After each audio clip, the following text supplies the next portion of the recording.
तो स्टूडेंट्स, आज हम लोग एनसीईआरटी का जो नेक्स्ट सेक्शन है जिसमें कि हम लोग आज पढ़ेंगे भारत के बारे में। और भारत के हम लोग मुख्य रूप से पढ़ेंगे जलवायु, जिसको हम लोग कहते हैं क्लाइमेट, वनस्पति जिसको हम लोग कहते हैं वेजिटेशन, और उसके साथ साथ हम लोग वाइल्ड लाइफ के बारे में बात करेंगे, यानी वन्य प्राणी के बारे में हम लोग बात करेंगे। तो चलिए हम लोग स्टार्ट करते हैं। सबसे पहले हम लोग समझते हैं मौसम, ठीक है, जिसको हम लोग कहते हैं सीजन कह सकते हैं। तो वायुमंडल में दिन प्रतिदिन होने वाला परिवर्तन को हम लोग मौसम कहते हैं, और इसमें मुख्य रूप से तापमान, वर्षा और सूर्य का विकिरण इसमें शामिल है। मौसम का अर्थ ही है किसी स्थान विशेष पर किसी खास समय, किसी स्थान विशेष पर किसी खास समय वायुमंडल की स्थिति, उसी को हम लोग मौसम कहते हैं। यहाँ स्थिति का मतलब हो गया कि अनेक फैक्टर्स इसमें हैं, जैसे हवा का ताप, दाब, उसके बहने की गति, दिशा, और बादल, कोहरा, वर्षा, हिमपात, ये सब की उपस्थिति दरअसल वहाँ का मौसम को निर्धारित करता है। तो उस स्थान के मौसम का निर्धारण करने में इन सब का योगदान होता है। यदि किसी स्थान पर होने वाले इन सब अंतःक्रियाओं के लंबे समय तक, उदाहरण जैसे कि एक पूरे वर्ष तक अवलोकन करने के बाद जो निष्कर्ष निकाला जाता है, तब वह उस स्थान को जलवायु कहा जाती है। मतलब अगर हम लोग समझें वेदर और क्लाइमेट में अगर बेसिक डिफरेंस हम लोग समझें, तो दोनों चीज सेम ही है। ये है जो डे टू डे जो घटनाएं होती है, ठीक है, उसको हम लोग मौसम कहते हैं। और क्लाइमेट जो होती है, जो डे टू डे घटनाएं होती है, बट ये लंबे समय तक होती है, मतलब लगभग 1 साल तक या फिर और भी कई वर्षों तक होती है। तो हम लोग पूरे 1 वर्ष तक के अगर हम आकलन करें, आकलन हमको किस आधार पर करना है, उस जगह का, उस समय के तापमान, वर्षा और सूर्य का विकिरण का हम लोग अगर अध्ययन करेंगे, तब वहां का हम लोग क्लाइमेट कहलाएगा। मतलब बेसिक डिफरेंस है मौसम और क्लाइमेट में, वो है समय का। तो बदलते मौसम के बारे में हम लोग और भी बात करते हैं। भारत में मुख्य रूप से जो है प्रमुख मौसम हम लोग बात करें तो वो है पहला सर्दी। सर्दी कब से कब होता है? दिसंबर से लेकर फरवरी तक ये ठंडा मौसम होता है। दूसरा होता है गर्मी। गर्मी कब से कब होता है? मार्च से मई मौसम तक। फिर आता है वर्षा, ये होता है जून से सितंबर तक। और दक्षिण पश्चिम मानसून, दक्षिण पश्चिम मानसून का ये मौसम होता है जून से सितंबर के बीच में। और शरद मौसम जो होता है, शरद ऋतु जो कहते हैं, वो अक्टूबर और नवंबर में मानसून लौटने के समय में होता है। तो ये भारत के मौसम हो गए। हम लोग भारत के मौसम में हम लोग बात करते हैं शीत ऋतु के बारे में। ठंडे समय में सूर्य की सीधी किरणें नहीं पड़ती है, जिसकी वजह से उत्तर भारत का तापमान कम हो जाता है। शीत ऋतु या शिशिर ऋतु, यानी कि कड़क ठंड पड़ने वाली ऋतु, ये सब हम लोग कहते हैं कि ये सारे जो है वो दिसंबर महीने में आते हैं। चारों तरफ से कोहरा, शीतलहर, ये सब चलता हुआ दिखाई देता है। तो शीत ऋतु भारत में दिसंबर के बिल्कुल आखिरी से शुरू होकर ये फरवरी के शुरुआत सप्ताह तक ये चलता है। इसी दौरान हमें मकर संक्रांति, लोहड़ी एवं शिवरात्रि जैसे पर्व भी इसी समय देखने को मिलता है। अब जो अगला मौसम है वो है ग्रीष्म ऋतु। तो ग्रीष्म ऋतु गर्मी के मौसम में सूर्य की किरणें सीधे पृथ्वी पर पड़ती हैं, जिसके कारण पृथ्वी का उस हिस्से पर पड़ता है जिसके कारण तापमान अधिक हो जाता है। ग्रीष्म ऋतु सभी ऋतु के मुकाबले ये काफी गर्म एवं इसमें काफी गर्म हवाएं चलती, जिसको हम लोग लू कहते हैं। उन सब से ये मौसम जो है पूरा गर्म हो जाता है। और भारत के कई ऐसे राज्य हैं जहाँ पर तापमान 40 से 45 डिग्री सेंटीग्रेड तक पहुंच जाता है। और इस ऋतु में मुख्य रूप से दिन बड़ा होता है और रात छोटी होती है। ग्रीष्म ऋतु भारत में अप्रैल के आखिरी सप्ताह से लेकर जून के आखिरी सप्ताह तक ही रहता है। इस दौरान हमको गुरु पूर्णिमा, गंगा दशहरा, ये सब जैसे पर्व देखने को मिलते हैं। तो ये हो गया हमारा ग्रीष्म ऋतु। अब हम लोग अगला मौसम की बात करें तो वो है वर्षा का मौसम, रेनी सीजन। हम लोग इसके पहले समर यानी समर पढ़े, जो ग्रीष्म सीजन होता है, समर सीजन। फिर हो गया विंटर सीजन, और अभी की हम लोग बात कर रहे हैं वो है रेनी सीजन। तो वर्षा का मौसम जून महीने से पूरे भारत में बारिश शुरू हो जाती है, जो मानसून के मौसम या वर्षा ऋतु की शुरुआत का संकेत माना जाता है। यह अगस्त महीना तक चलती रहती है। ये मानसून के आने तक आगे बढ़ने का मौसम है। अभी इस मौसम के बारे में हम लोग समझेंगे। तो इस समय किस समय जब वर्षा का समय होता है, इस समय पवन बंगाल की खाड़ी तथा अरब सागर से स्थल की ओर बहती है। जब ये पवनें पहाड़ों से टकराती है तब ये वर्षा होती है। दक्षिण पश्चिम मानसून का हम लोग जब मैकेनिज्म पढ़ेंगे, आगे हम लोग इसका मैकेनिज्म पढ़ेंगे, कैसे ये बारिश इंडिया में करती है और कौन कौन से फैक्टर्स हैं जो इंडिया में बारिश के लिए उसको प्रभावित करते हैं, माने उसको डिस्टर्ब करते हैं, यानी कौन कौन से फैक्टर जो रिस्पॉन्सिबल हैं इंडिया में मानसून के लिए।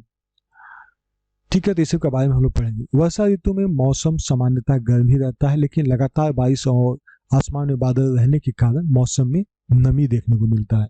यदि इस समय के दौरान वर्षा ना पड़े तो ये समय ग्रीष्म ऋतु के समान ही लगता है।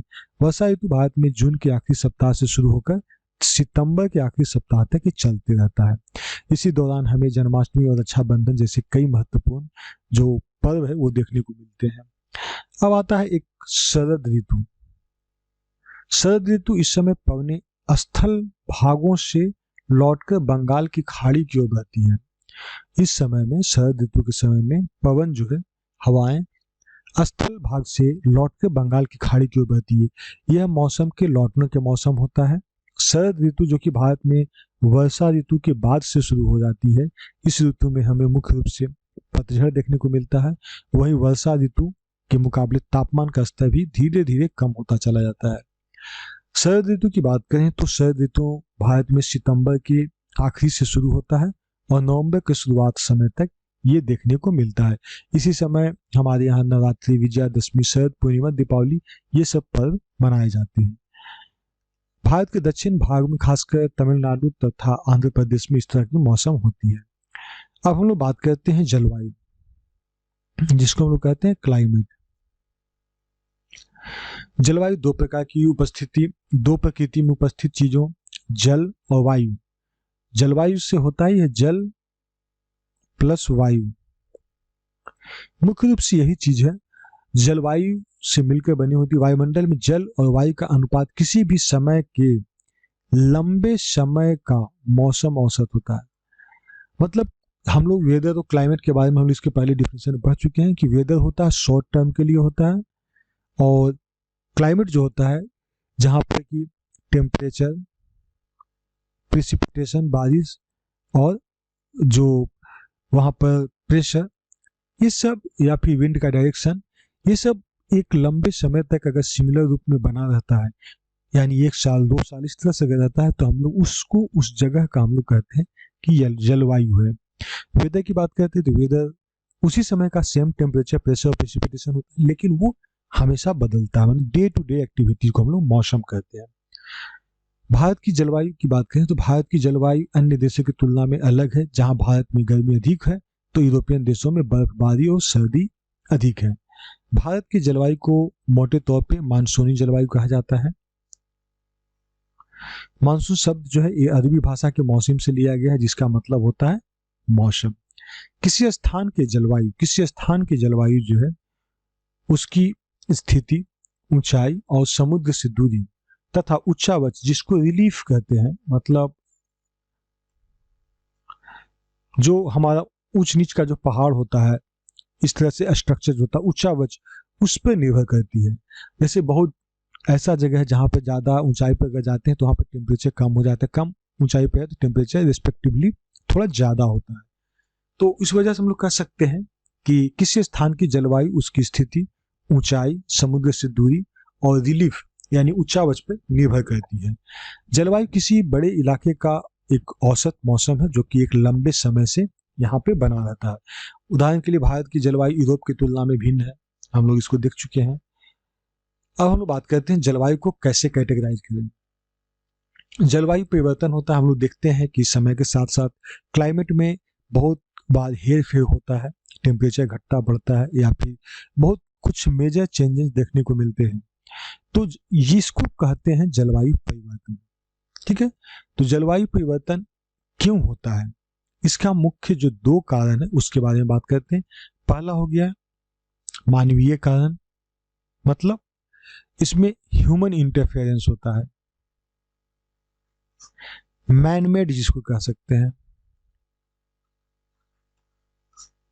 मतलब इसमें मानव किसी न किसी रूप में उसमें एक्टिव होता है। तो मानवीय कारण हो गया। अब मानवीय कारण में क्या हो गया, पहला देखिए महाद्वीपीय संवहन, यानी पिछले कुछ महाद्वीप तेजी से, कुछ दिनों से देखा जा रहा है कि महाद्वीप तेजी से खिसक रहे हैं, जिस कारण हवाएं और समुद्री धाराएं प्रभावित होती है और इसका सीधा असर पृथ्वी के जलवायु पर पड़ता है। पहला हो गया। दूसरा हो गया जलवायु विस्फोट। जलवायु के विस्फोट पर बड़ी मात्रा में कार्बन डाइऑक्साइड और सल्फर डाइऑक्साइड उत्सर्जित होकर वायुमंडल में प्रवेश कर रही है, जिसकी वजह से, जिस कारण से पृथ्वी में तापमान कम कम होता जाता है और जलवायु में अचानक से परिवर्तन देखने को मिलता है, जिसका एक अच्छा उदाहरण है किलिंग समर फ्रॉस्ट। पृथ्वी का झुकाव की बात करें, जब जब पृथ्वी झुकाव लेती है तो ऋतुओं में परिवर्तन होता है, और जैसे पृथ्वी अगर ज्यादा झुकाव लेती है तो अधिक सर्दी और गर्मी होती है, कम झुकाव लेती है तो सर्दी और गर्मी दोनों कम होता है। इस बार पृथ्वी का झुकाव लेना भी जलवायु को काफी प्रभावित करता है। हम लोग इसको दरअसल हम लोग उल्टा समझ लिए, ये जो कारण हम लोग जो इसके पहले डिस्कस किए हैं ये दरअसल आर्टिफिशियल, मतलब आर्टिफिशियल नहीं होते, नेचुरल हो गया। यहाँ पर लिखने में थोड़ी सी दिक्कत हो गई है, ये मानवीय कारण लिख दिया गया है, लेकिन मानवीय कारण ये नहीं, ये प्राकृतिक कारण है।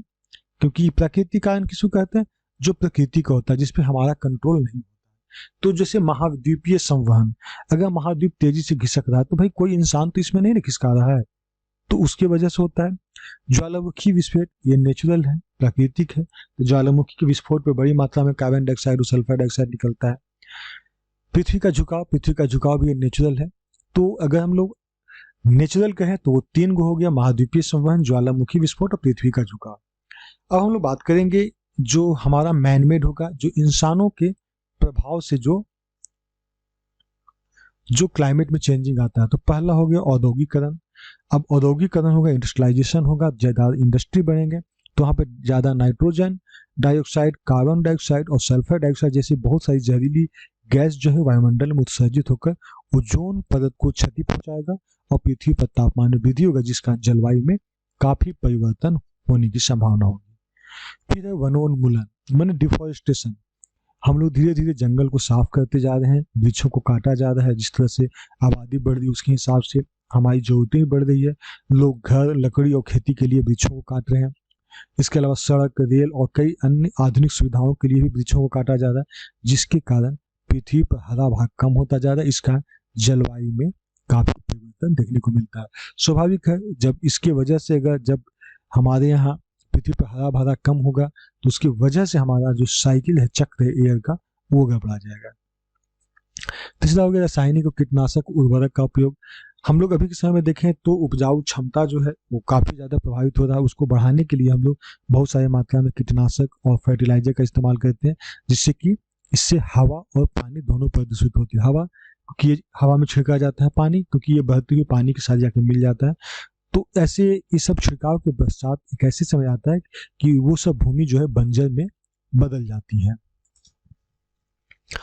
अब हम लोग बात करते हैं भारत की जलवायु में क्षेत्रीय भिन्नता। राजस्थान के मरुस्थल में देखिएगा तो वहाँ पे जैसलमेर और जैसे बीकानेर है, ये बहुत ज़्यादा गर्म स्थान है। तो वहीं जम्मू एंड कश्मीर के द्रास और कारगिल क्षेत्र में देखिएगा तो वहाँ पे काफ़ी ज़्यादा बर्फीली ठंडी हवा बहती है। तटीय क्षेत्र में हम लोग बात करते हैं कोस्टल एरिया में, तो तटीय क्षेत्र में जैसे मुंबई, कोलकाता, ये सब का जलवायु जो है मध्यम है, जो कि साल भर लगभग एक जैसा होता है, न ज़्यादा ठंड होता है और न ज़्यादा गर्म होता है। समुद्र तट होने के कारण ये स्थान बहुत अधिक आर्द्र होती है। विश्व में सबसे अधिक वर्षा मेघालय में स्थित मसीनराम वहां पे होती है। केरल, आंध्र प्रदेश और तमिलनाडु में पूरे साल मौसम जो है एक जैसा रहता है। भारत उष्णकटिबंध के क्षेत्र में आता है। अब हम प्राकृतिक वनस्पति की बात करते हैं। जो पौधे, घास और झाड़ियां बिना मनुष्य की सहायता के उग जाते हैं। अलग अलग जलवायु में अलग अलग प्रकार की वनस्पतियां पाई जाती हैं। हमारे भारत देश के प्रत्येक भाग में किसी न किसी प्रकार की वनस्पति जरूर पाई जाती है।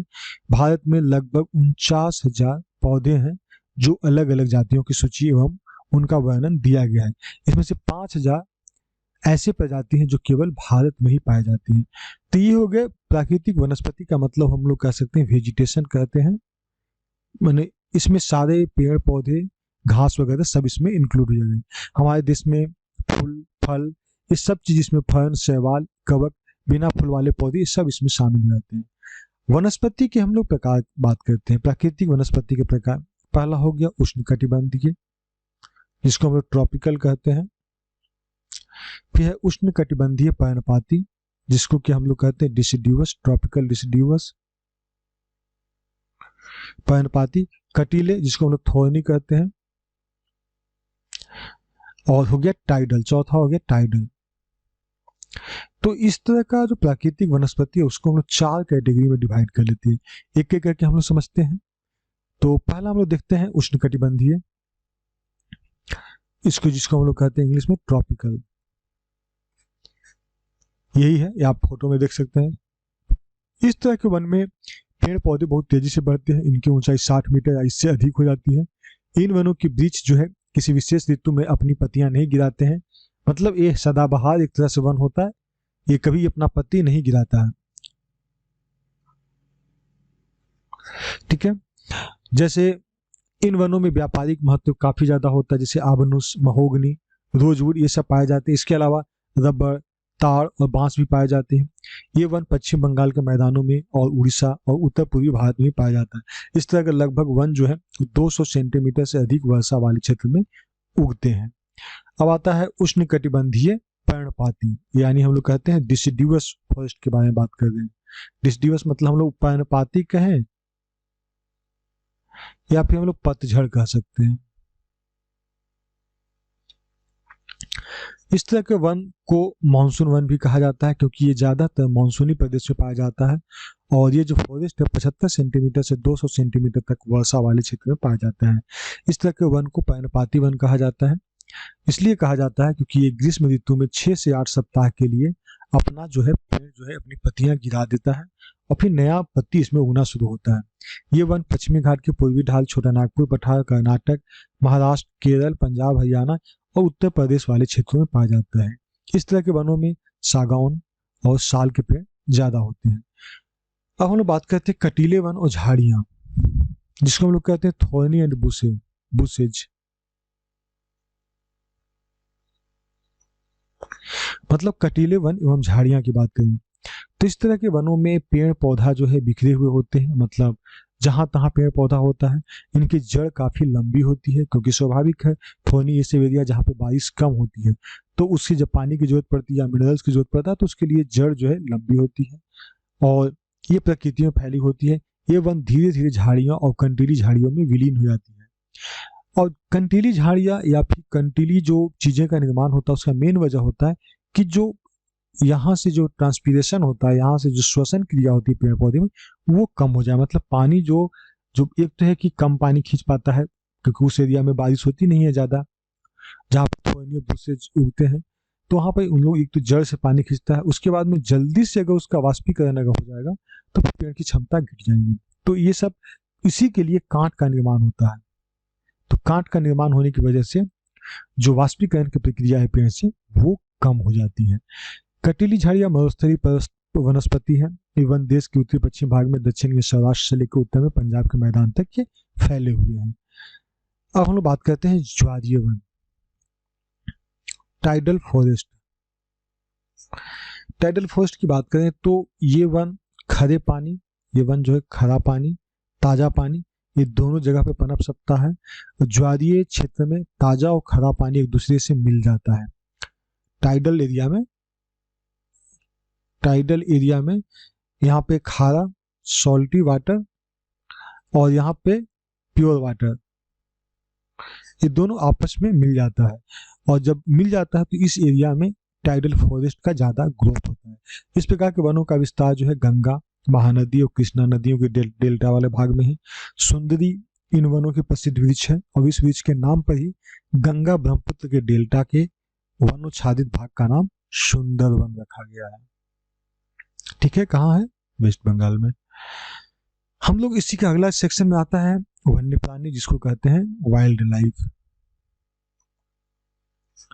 वनों में जंतुओं की हजारों प्रजाति हैं, जैसे कि सरीसृप हो गए, उभयचर हो गए, पक्षियां जो स्तनधारी पक्षियां हैं, कीट, या फिर और भी कई सारे कृमि हैं जिनका निवास होता है।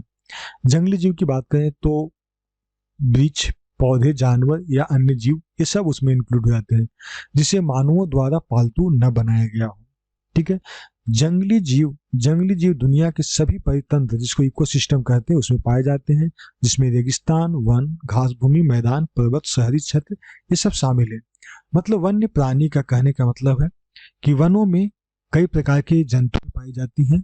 जो कुछ जीव जंतु होते हैं, जैसे सरीसृप हो गया, उभयचर पक्षी हो गया, जानवर हो गए, उसी तरह से पेड़ पौधे हो गए, या फिर अन्य जीव हो गया, तो जिसे मानवों द्वारा पालतू, मतलब वैसे जीवों की बात किया जा रहा है जो मानवों द्वारा पालतू नहीं बनाया गया है, बिल्कुल वो नेचर में पाया जाता है। इसी को कहा गया है वाइल्ड लाइफ, मतलब एक जंगल का एक जीवन है। तो आज हम लोग इस लेसन में हम लोग बात किए हैं पूरी तरह से क्लाइमेट के बारे में, वेदर, क्लाइमेट, वनस्पति यानी जिसको वेजिटेशन कहते हैं, और फिर वन्य प्राणी। तो ये हमारा 6th स्टैंडर्ड का जो सारा सेक्शन था वो हम लोग कवर कर लिए। अब हम लोग नेक्स्ट में हम लोग 7th स्टैंडर्ड का हम लोग कवर करेंगे, ज्योग्राफी सेक्शन। Thank you.